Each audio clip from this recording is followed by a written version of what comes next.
High and welcome to my channel, welcome to the another episode. তো আজকে আমি যেই ছবিটা দেখলাম এবং যেটা রিভিউ করবো, এই ছবিটা আশা করি সবাই দেখে নিয়েছো। আমি হয়তো সেই এক দুজনের মধ্যে ব্যক্তি যে এই ছবিটা দেখেছিল না যখন বেরিয়েছিল। তো এই ছবিটা আগের বছর বেরিয়েছিল এবং সেকেন্ড ব্লকবাস্টার ছবি ছিল বেঙ্গলি ইন্ডাস্ট্রির আগের বছরে। খাদান ফার্স্টে ছিল, এই ছবিটা সেকেন্ডে ছিল। প্রায় 20 কোটি টাকার ব্যবসা করে। তো এই ছবিটার নাম হচ্ছে বহুরূপী।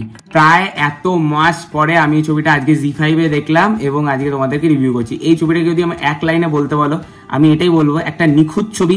যেই ছবিটা তুমি দেখেছো আর হাসি মুখে তুমি হল থেকে বেরিয়েছো বা টিভি স্ক্রিন থেকে বাইরে বেরিয়েছো এবং তোমার মনে হয়নি যে ছবিটার মধ্যে কোথাও ফল্ট আছে। গল্পটা বেসিক্যালি একটা ব্যাংক ডাকাত এবং একটা পুলিশের গল্প। তাদের ভেতরে টাসেল, এই ব্যাংক ডাকাত কি করে ব্যাংক ডাকাত হচ্ছে এবং এই পুলিশের নিজের ইন্টারনাল জার্নির সাথে এই ডাকাতকে কিভাবে সে ট্র্যাক ডাউন করবে এবং তারপরে নিয়তিটা কোথায় নিয়ে যাবে সেটা নিয়েই গল্পটা। এবং আমার এই ছবির সব থেকে যদি ভালো জায়গা কোনটা লেগেছে সেটা যদি জিজ্ঞেস করো, আমি বলবো দ্য ফাইনাল শো ডাউনটা যেইখান থেকে সিনেমাটা শুরু হয়। মানে ওই অনেক সিনেমাতে দেখি না যে একটা ইঙ্গিত নিয়ে শুরু হলো, তারপর সেটা ভালো করে পে অফ হলো না। এইখানে যেই মোটিভে সিনেমাটা শুরু হয় শেষ সেই মোটিভে গিয়ে হয়। মানে যেটার একটা ইন্ট্রোডাকশন আছে সেটা একটা ভালো এক্সিকিউশন হয়ে পে অফ আছে। আমার এই পার্টিকুলার জিনিসগুলো খুব ভালো লেগেছে ছবিটার মধ্যে।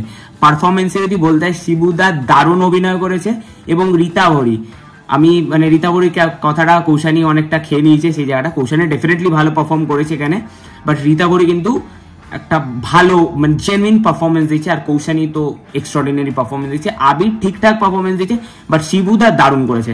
এবং লাস্টে আমাদের ব্যারাকপুর অন্নপূর্ণা মন্দিরের যে ফাইনাল যে শোডাউন সিনটা, ওখানে যে মহিলা সেজে আসে, মানে সিরিয়াসলি আমি অনেক হিরোকে মেয়ে সাজতে দেখেছি, মেয়ে সেজে অভিনয় করছে তারা, but Shibuda is convincingly doing that এবং মানে দারুণ লেগেছে তাকে। এই ছবিটার ব্যাপারে আমি বেশি কিছু এলঙ্গেট মানে বিশাল হোমবা তোমার রিভিউ আমি করছি না। জাস্ট আমার ইনশর্ট সিনেমাটা আমি দেখে উঠলাম এবং আমার যা মনের রিয়াকশন আমি সেটাই তোমাদেরকে বলে দিচ্ছি।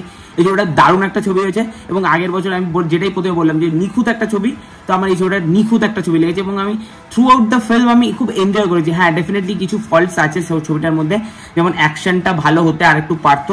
অ্যাকশনটার মধ্যে একটু বাচ্চামো অ্যামেচারিশ ব্যাপার রয়েছে, বিকজ সেটা হচ্ছে শিবুদাদের সেই ঘরানাটার মধ্যে তারা এতদিন কাজ করেনি। বহুরূপী দিয়ে তারা স্টার্ট করলো, ডেফিনেটলি আগে তারা আরো বেটার কাজ করবে। তো এমনিতেই এখন যারা আগের থেকে কমার্শিয়াল ছবি বানাতো তাদেরই অ্যাকশন এত পড়ে গেছে, তাহলে এদের আর দোষ দেখিলাম। সো ওভারঅল আমার বহুরূপী একটা দারুণ ওয়াচ লেগেছে এবং আগের বছরের মানে বেস্ট ছবির মধ্যে কমার্শিয়াল যদি ধরো এই ছবিটা তো থাকবে। হ্যাঁ, ডেফিনেটলি খাদান বক্স অফিসে এগিয়ে গেছে, বাট সিনেমা ওয়াইজ বহুরূপী মানে much better. So that's my overall reaction about Bahurupi. So তোমাদের কেমন লেগেছে ডেফিনেটলি জানিও এবং কমেন্টে জানাও ভিডিওটা কেমন লাগলো। টাটা।